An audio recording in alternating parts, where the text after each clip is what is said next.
오늘 12절에 보면 제자들이 감람원이라 하는 산으로부터 예루살렘에 돌아왔다. 이렇게 말씀하고 있습니다. 주님이 제자들 또 많은 사람들이 보는 가운데 승천을 하셨습니다. 이 사도행전은 누가가 기록하면서 자신이 누가복음과 사도행전을 기록했지만 우리가 누가복음과 사도행전을 이렇게 비교해서 관찰해 보면 여러 또 많은 유익을 얻게 됩니다. 이제 승천하는 것을 이제 목격하고 승천할 때 주님이 약속을 주셨어요. 어디를 떠나지 말라 했죠?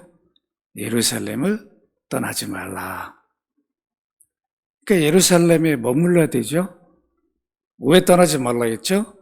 성령을 보내주신다.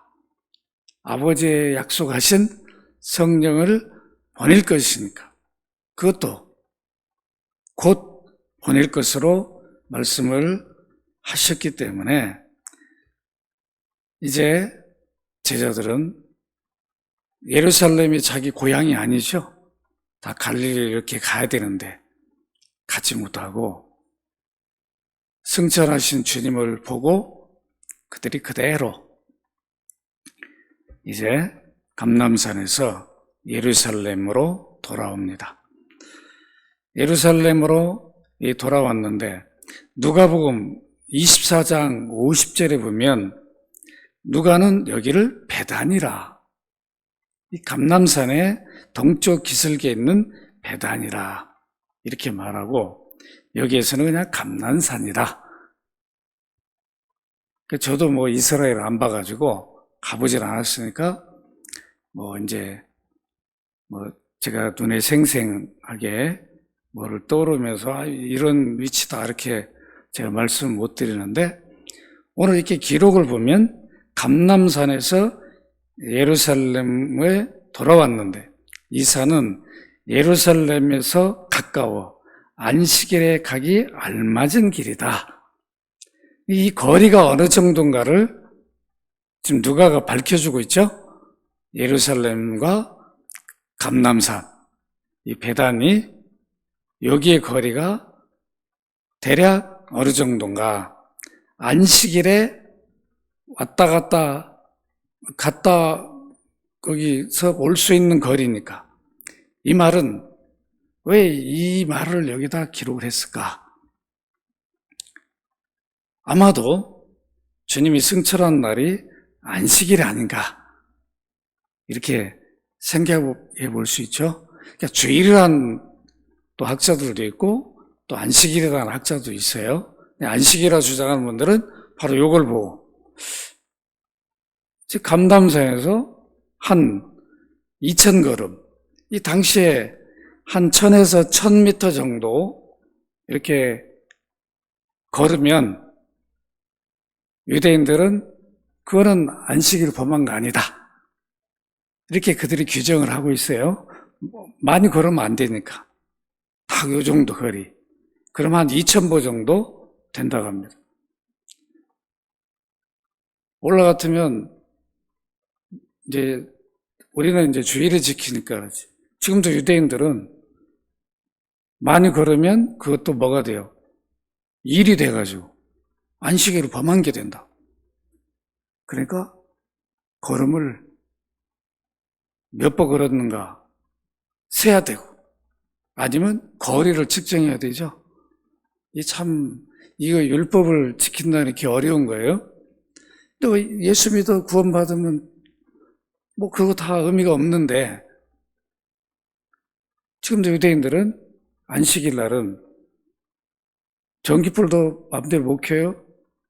밤 되면 자동으로 탁 켜지고 낮에 되면 꺼지고 엘리베이터도 딱 가서 하면 탁 이렇게 하도록 안식일은 그런 식으로 다 장치를 해놓는다고.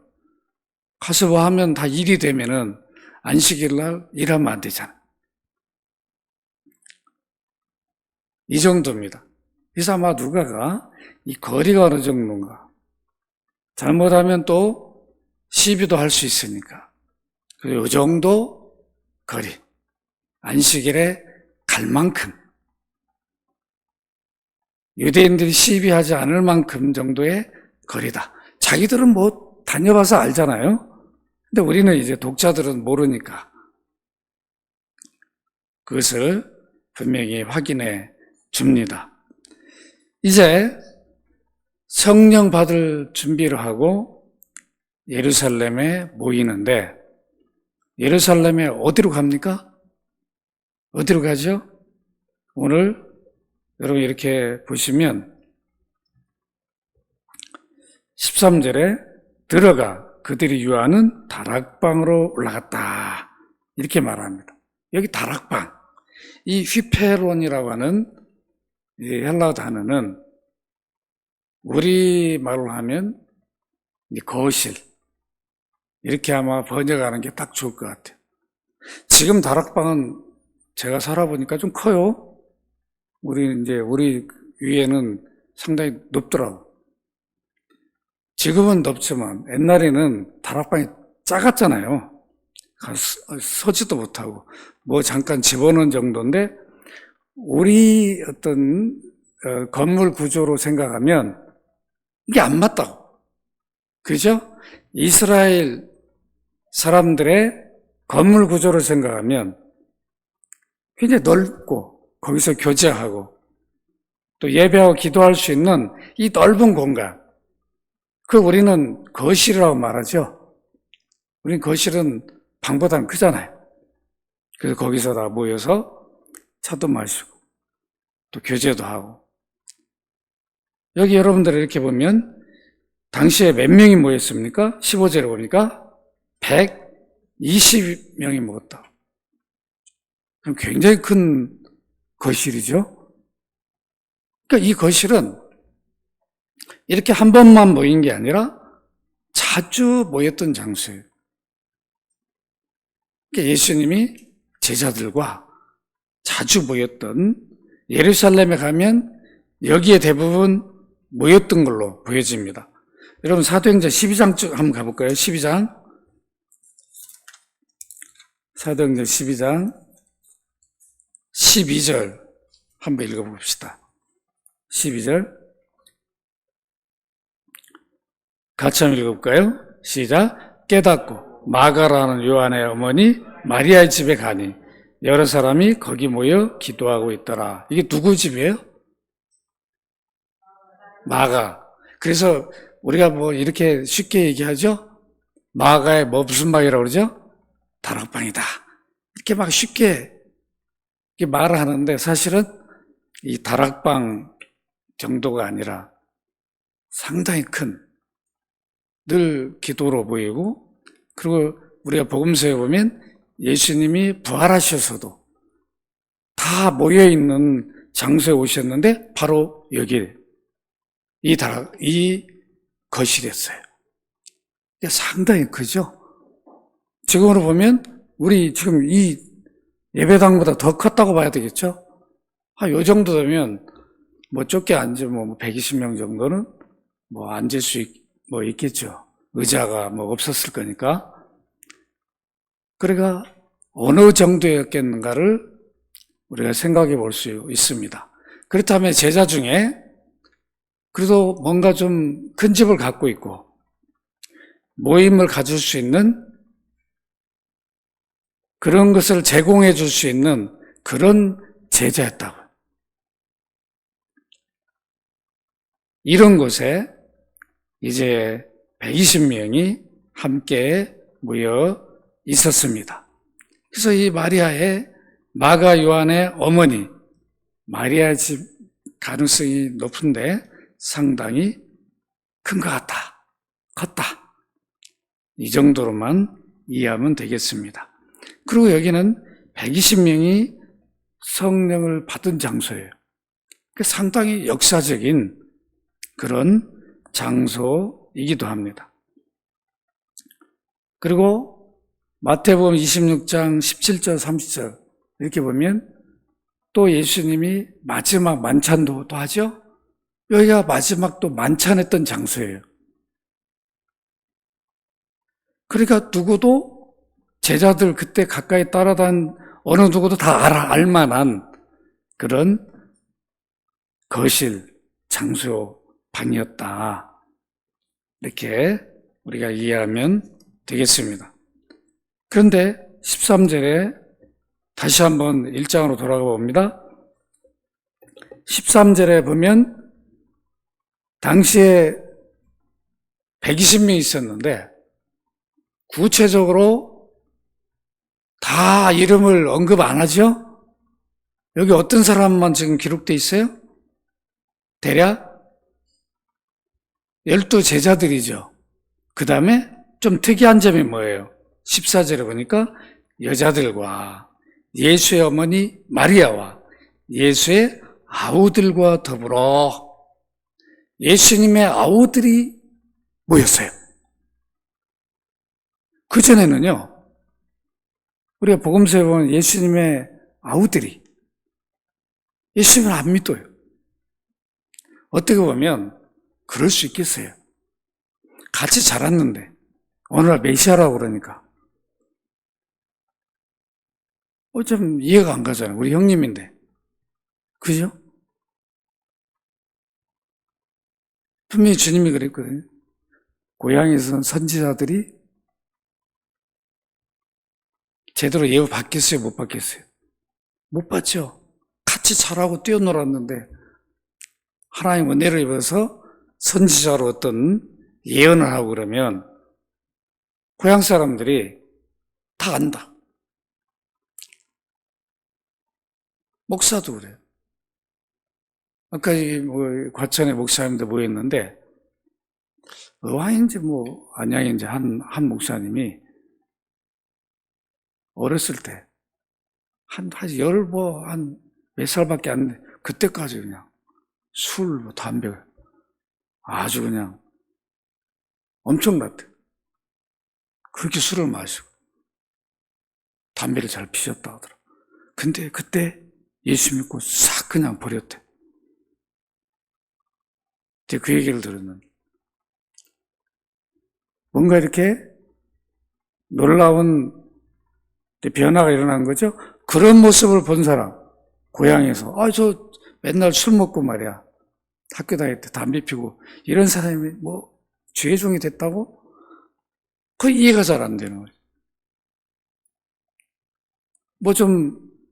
그래서 지역에서 좀 존중받고 인정받고 이렇게 성직자의 길을 간다면 그래도 그분은 좀 그럴 줄 알았어. 그런데 그게 아니고 지역에서 그냥 저분이 목사가 됐다고? 목사는 아무나 되는구나.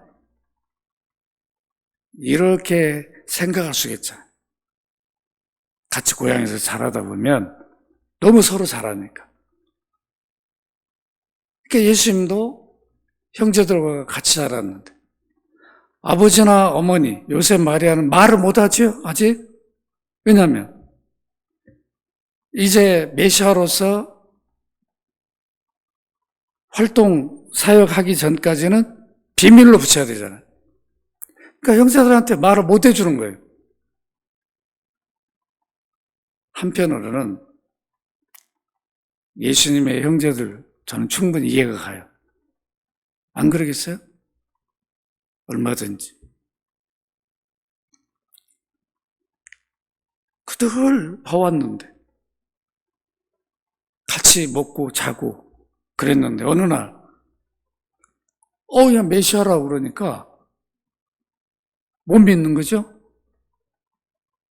그런데 이 동생들이 십자가에 죽어서 끝난 줄 알았는데 부활하셨거든. 자기 형님이 부활하셨어. 그래서 부활해가지고 만났어요. 그러니까 안 믿을 수가 없잖아요. 그래서 바울은 고린도서 15장 7절에서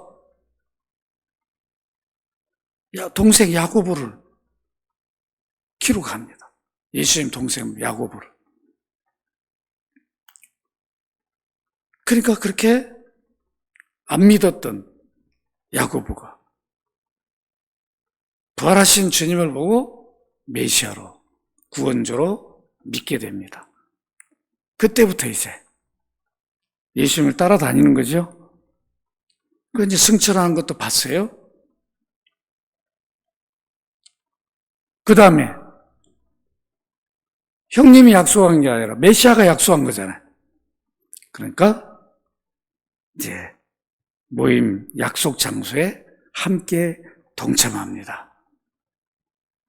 이것을 보면 놀라운 변화가 일어났다는 것을 보여줍니다. 예수님이 승천 직전에 형제들이 변화를 받는 이런 놀라운 역사가 일어났어요. 이제 이들이 모여서 무엇을 합니까? 그게 중요하죠. 이들이 모여서 하는 일이 뭐였어요? 14절 하반절에 보니까 더불어 마음을 같이하여 오로지 기도에 힘쓰더라. 그냥 성령 주신다고 그랬으니까 성령 주시겠지 가만히 있었던 게 아니죠. 이미 제자들은 구원을 받은 자죠. 예수님이 불러서 가르치면서 믿도록 해서 그들이 믿으니까 이미 구원을 다 선포했어요. 죄사함. 그런데 왜 이들은 이렇게 뒤늦게 성령을 약속받고 그때 받게 됐는가? 그 오순절파들은 자꾸 이거 오해를 하죠. 이거 봐라. 구원은 먼저 받지만 성령은 나중에 받는 거다. 성령 세례는 나중 후에 받는 거다. 근데 그렇지 않죠. 제자들은 이때 성령을 받았던 이유는 아직 구속사역이 다 이루어지질 않았어요. 예수님이 부활하고 모든 걸 이룬 것을 아버지께 승천에 보여야 되죠. 보여서 약속대로 내가 아버지가 보낸 대로 모든 인류 구원 사역을 다 마치고 왔습니다. 보고하니까 아버지는 그걸 받고 약속한 성령을 보내준다. 그러니까 보고할 때까지는 성령이 제자들한테 오실 수 없었던 거죠. 그러나 지금은 이미 그럴 이유가 없는 거죠. 예수 그리스도를 주로 고백할 때 성령을 받게 돼 있어요. 지금은 동시적이지만 그때는 이렇게 차이가 있었다. 그것은 아직 구속사역이 완성되지 않은 상황이 있기 때문에 아버지께 보고하지 않아서 보고한 이후에 성령을 보내주셨으니까 그렇게 받게 된 것이다. 여러분들이 이렇게 꼭 기억하시고 여기 제자들의 명단에 보면 누가 빠져 있어요? 누가 빠져 있어요? 13절에 보면 유다죠. 가룟 유다. 야고보의 아들 유다는 있는데 가룟 유다가 빠져 있어요. 그러니까 가룟 유다는 성령을 기다려요, 안 기다려요? 기다려요, 안 기다려요? 이미 없는 거죠? 그렇죠? 그래서 이미 제자군에서 탈락이 돼버린 거죠. 여러분 누가복음 6장 14절에는 예수를 파는 자 될 가룟 유다라고 누가가 기록을 해요. 그런데 여기는 사도행전에서는 뺍니다. 왜 그러냐면 이미 유다는 제자군에서 배제가 돼버렸죠. 그러니까 어떻게 됩니까? 유다 대신 채워요, 안 채워요? 채우게 되는 거죠. 이것을 여러분들이 아셔야 됩니다. 그렇기 때문에 이제 15절 이하에 이렇게 보면 누구를 대신 채우는 거 말해요? 이제 결국은 유다 대신 12 제자군에 들어갈 사람을 뽑게 되죠. 근데 유다는 뭐의 부름을 받았다고 말해요? 직무의 부름을 받았다. 직무의 한 부분. 이렇게 말하죠. 그러니까 유대에 대해서는 참 우리가 풀지 못할 여러 숙제들이 있어요. 전과 와서 물어봐야 할 일이지만 왜 예수님이 유다를 불러가지고 그 제자군에 데리고 다녔는데 이미 다 유다가 그렇게 범죄할 것도 아시면서 왜 불렀는가? 늘 이 질문을 많이 하죠. 그럼 주님이 그것도 몰랐다면 주님이 하나님이 아니잖아. 다 아셨죠. 누구든 예수님을 팔아야 되는 거죠. 근데 하필이면 유다가 팔았단 말은 유다는 12 제자 가운데서도 한 직무의 한 부분, 거기에 매여 있었어요. 좀 안타깝죠. 그리고 유다가 예를 들어서 회개할 기회도 주님이 줘야 안 줘요? 여러분 줍니다. 이자가 나를 팔 자다. 그래서 손을 넣은 자다. 다 말을 해요. 그래도 절대로 회개하지 않습니다. 그러니까 기회도 안 준 게 아니라 다 기회를 줘도 자기가 가서 자기 목숨을 끊어버렸죠. 우리 유다에 대해서 너무 깊이 들어갈 이유가 없어요. 왜 그러냐면 물론 좀 안타까운 면이 있죠.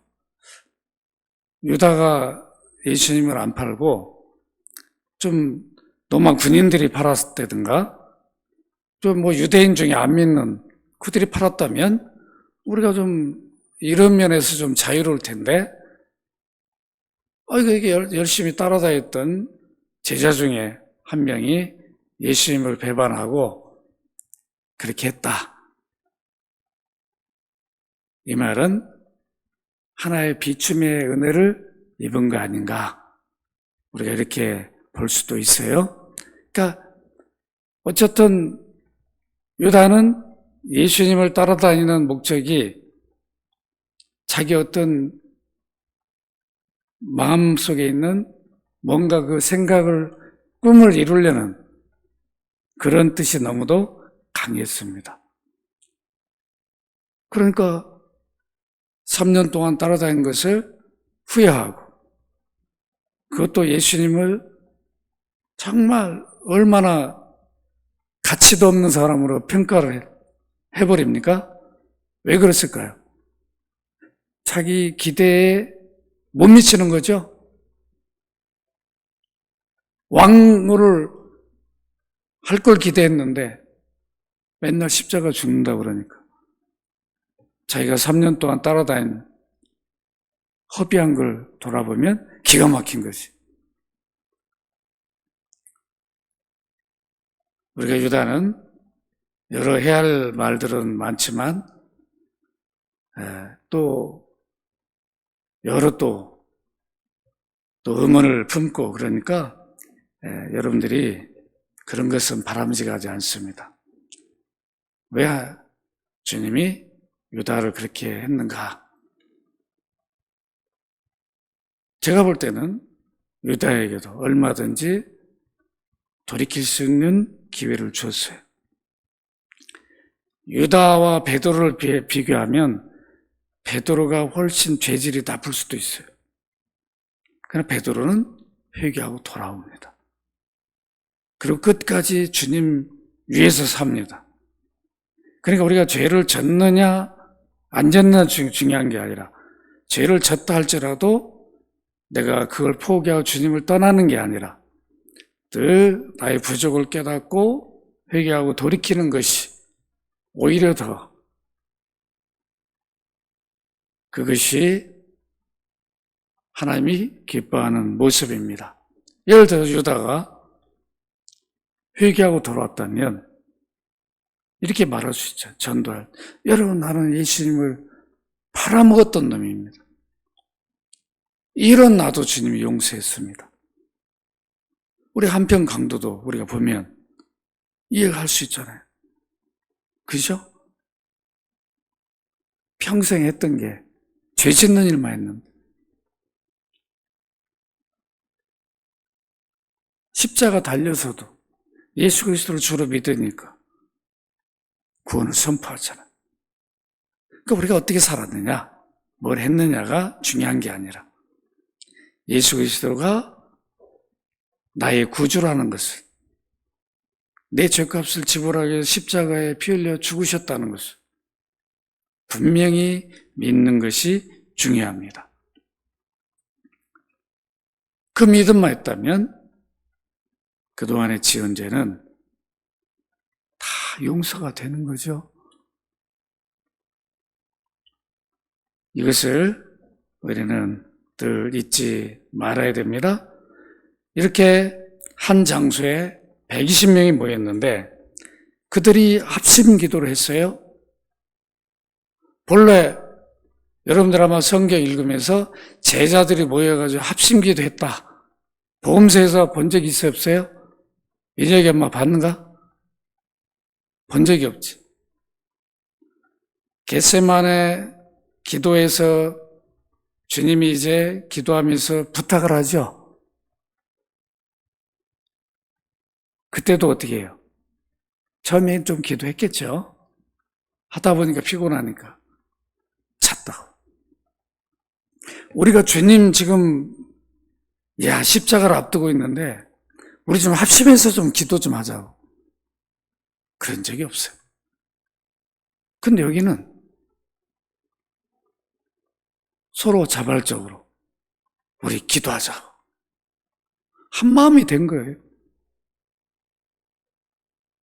그렇게 해서 이들이 모든 힘을 합쳐서 기도하게 됩니다. 성령을 받기 위해서 기도한 게 아니라 성령을 주실 것을 약속했으니까 기도로 기다린 거죠. 기도로 기다렸어요. 이것이 이 초대교회에 너무도 중요한 한 모델이 됐습니다. 그래서 오늘날 교회가 합심해서 기도하는 이유도 바로 이 본을 보는 거죠. 개인 기도 다 소중해요. 그래도 마음을 함께해서 합심해서 기도하는 것도 소중하다. 그래서 여기 보면 오로지 기도하기를 힘썼는데 사도행전에 보면 이런 단어가 여러 번 반복이 됩니다. 여러분 2장 42절 한번 볼까요? 2장 42절 같이 한번 읽어봅시다. 시작. 그들이 사도의 가르침을 받아 서로 교제하고 떡을 떼며 오로지 기도하기에 힘쓰니라. 기도하기 힘썼죠? 그러니까 120명이 모여서 기도하기를 시작했는데 그 기도가 계속 이어집니다.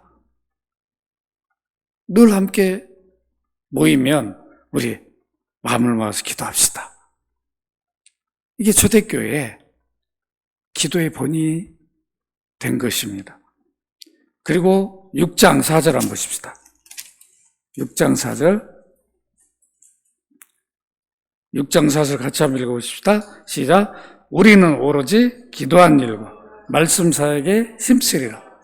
사도들이 본래 기도한 사람들이 아니었죠? 그래요, 안 그래요? 그런데 성령을 받기 위해서 약속받은 성령을 이제 주실 것을 믿고 기도했던 사도들이 앞장서서 기도의 본을 보여요. 그래서 초대교회는 어떻게 보면 기도로 이루어졌다. 그 핍박이 많고 그런 상황에서도 늘 이들이 기도에 힘썼습니다. 이 제자들이 이렇게 기도하면서 누굴 생각했을까요? 누굴 생각했어요? 예수님을 3년 동안 따라다니면서 늘 예수님이 기도하는 모습을 봤어요.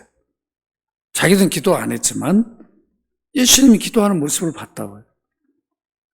우리가 복음서에 보면 예수님이 기도하는 모습들을 기록해 놨어요.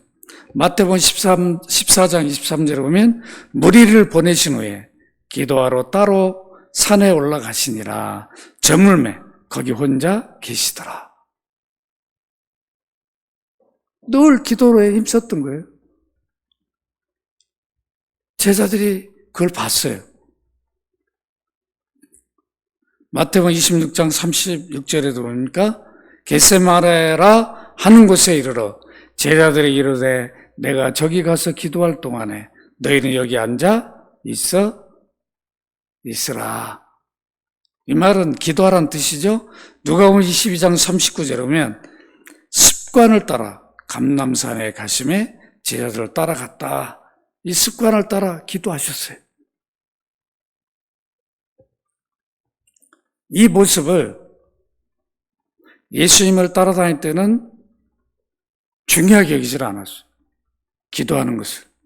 그런데 성령 강림 이후에 보니까 기도가 얼마나 그리스도인의 삶에서 중요한가를 제자들이 깊이 깨닫게 됩니다. 그래서 이제 이것이 하나의 전통이 됩니다. 주님이 어떤 일을 하기 전에 먼저 기도의 본을 보여주시는 것처럼 이제 초대교회 사도들도 어떤 일을 하기 전에 항상 기도를 먼저 해요. 여러분 사도행전 1장 23절 한번 읽어보십시다. 지금 누굴 대신 세워야 돼요? 가룟 유다 대신. 그때도 어떻게 합니까? 23절 같이 읽읍시다. 1장 23절 시작. 그들이 두 사람을 내세우니 하나는 바사바라라고도 하고 별명은 유스도라 하고 요셉이요 하나는 matthe아라. 24절 그들이 기도하여 이르되 무사람의 마음을 아시는 주여 이 두 사람 중에 누가 주님께 택하신 바 되어. 그죠? 여기 보면 25절은 봉사와 및 사도의 직무를 대신할 자 이렇게 말하는데 유다는 뭐라고 말하고 있어요? 직무의 한 부분을 맡았던 자다 이렇게 말. 사도의 직무를 맡은 자다 이런 표현을 안 써요.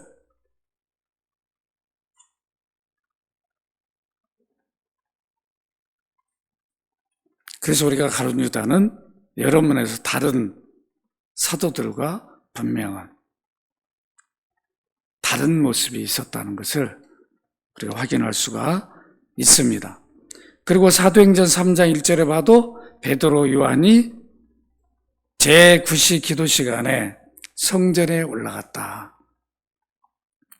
이 당시에는 예수님이 승천한 이후에도 예루살렘 성전에 가서 기도했어요. 근데 언제부터 못했죠? 사울이 그걸 막았어요. 그때부터는 사울이 막 핍박할 때는 그리스도인들 핍박할 때 그때부터 예루살렘 성전 가서 기도를 못합니다. 그 이전에는 기도를 했습니다. 사도행전 6장 4절에 봐도 우리는 오로지 기도하는 일과 말씀 사역에 힘쓰니라. 6장 6절에도 사도들 앞에 세우니 사도들이 기도하고 이때도 7 집사를 세울 때도 뭘 해요? 기도를 합니다. 그러니까 초대교회는 어떤 일을 앞두고 교회 일들을 앞두고 일꾼을 세우든 뭘 하든 항상 기도를 했어요. 그러니까 교회에 우리가 어떤 행사를 앞두고도 늘 뭐를 먼저 해야 되죠? 기도를 많이 해야 되죠. 그러니까 가정에서도 똑같아요. 가정에 어떤 행사가 있으면 막 행사만 준비하느라고 바쁠 게 아니라 늘 기도를 해야 돼요. 늘 기도를 해야 됩니다. 자녀들 어떤 일이 앞에 있으면 늘 기도를 해야 돼. 다 미리 기도를 해야 돼. 저는 늘 그렇게 기도를 합니다. 먼저 기도하는 거예요. 1년 전 거도. 미리 기도하는 거예요. 계속. 갑자기 앞두고 하는 게 아니라 금방 들은 건 어쩔 수 없지만 이미 알고 있으면 계속 기도하는 거예요. 성도들 가정 위해 기도할 때도 그걸 생각하고 계속 기도하는 거죠. 우리 구원사님 8월 30일 날 이사하잖아요. 난 벌써 기도하고 있다. 그날을 위해서다. 계속 기도하는 거예요. 기도할 때마다. 이렇게 기도가 너무도 소중하고 귀한 일이에요. 자녀들도 고3 때만 가서 기도하지 말고 지금부터 막 기도해야 되는 거죠. 초등학교 때부터 기도해야 된다. 저 유치원 다닐 때부터 계속 기도해 줘야 돼. 장래 주님, 우리 자녀들이 주님이 주신 그 은사와 재능을 잘 발견해서 주님 원하는 어떤 그 길로 믿음 안에 잘 가도록 다 기도해 줘. 그것도 살펴봐야 돼. 어떤 재능 은사가 있는가 잘 살펴봐야 된다. 안 그러면 엉뚱한 길로 가가지고 또 헤매고 어려워진다. 초대교회는 특징이 늘 기도에 힘썼다. 합심 기도를 했다. 사도행전 10장에도 베드로가 또 기도하는 모습이 나옵니다. 사도행전 12장 5절에 보면 이제 베드로가 옥에 갇혔어요. 근데 또 누가 기도합니까? 교회가 기도해요. 합심해서. 이 기도에 어떻게 보면 초대교회 막 시작부터 이런 일들을 우리에게 확인시켜주는 이유는 그만큼 기도 없이는 교회가 주의를 이루어갈 수 없다는 것을 보여줍니다. 안 그러면 인간적인 일만 하는 거죠. 우리 경험적으로 다 경험한 것들이 앞장선다고. 그게 뭐 다 틀린 건 아니지만 그게 너무 앞장서 버리면 안 되는 거죠. 과연 이것들이 내 경험이 주님의 영광을 위해서 어떻게 쓰여져야 되는가, 이런 것들을 우리가 기도 통해서 발견해야 됩니다. 사도행전 13장에 보면 안디옥 교회가 선교사를 파송해요. 그때도 어떻게 합니까? 기도하고 바나바와 바울을 세웁니다. 아니, 교회 담임 목사를 그냥 선교사로 파송해 버렸어요? 기도 안 하고는 불가능한 일이죠. 말이 안 돼. 이거 어려운 일이죠. 기도하니까 주의 뜻을 다 깨닫고 그대로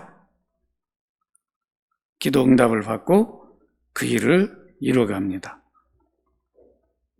이제 바울도 우리가 기도의 사람이잖아요. 빌립보 감옥에 갇혔을 때 사도행전 16장 25절에 바울과 실라가 어떻게 합니까? 기도한다. 그래서 어떤 이적이 일어납니다. 로마서, 에베소, 골로새서 모든 부분에 바울은 내가 기도할 때마다 늘 이런 표현을 씁니다. 항상 내 기도에 쉬지 않고 너희를 말하며, 이런 표현들을 항상 쉬지 않고 기도했다. 오늘 이 본문 속에서 우리가 놓쳐서는 안 될 부분은, 성령을 주신다고 그랬으니까 그냥 집에 가서 기다리자, 그게 아니라 예루살렘을 떠나지 말라고 했습니다. 아니, 집으로 얼마나 가고 싶겠어요. 집 떠난 지도 오래됐는데. 그러나 주님의 약속을 붙들고 아마 기도할 때 어떻게 했겠습니까? 주님의 약속대로 성령이 오시면 성령이 하시는 거에 우리가 순종하게 해달라. 이렇게 다 기도로 준비했을 거예요. 그러니까 이 장에 보면 성령이 오시자마자 그들이 순종합니다. 복음을 담대히 막 전하거든요. 놀라운 역사가 일어나잖아요. 이 기도에 어떻게 보면 다 응답이었다. 기도를 통해서 그들이 능력을 힘입고 귀한 일들을 이루어가는 것을 확인할 수 있습니다. 기도의 사람이 되십시다. 늘 가정에서든 길에서든 교회에서든 늘 먼저 기도하는, 또 습관적으로 기도하는 귀한 삶이 되시기를 주의 이름으로 축원합니다. 그러고 하신 아버지, 성령 강림 약속을 받고 그들이 가장 먼저 했던 것은 모여서 합심으로 한마음으로 기도에 힘썼습니다. 초대교회 귀한 기도의 본을 우리에게 보여주었습니다. 우리 또한 교회가, 우리 또 개인이 해야 할 일은 기도라는 것을 잊지 않게 하여 주옵소서. 기도하지 않고 주의 일을 어찌 우리가 바르게 행할 수 있겠습니까? 기도를 통해서 우리 자아의 부족도 발견하게 하시고, 그래 주님을 철저히 믿고 의지하고 성령이 도우시고 인도함을 우리로 확신하고 깨닫는 귀한 삶이 되게 하여 주옵소서. 주 예수 그리스도 이름으로 기도합나이다. 아멘.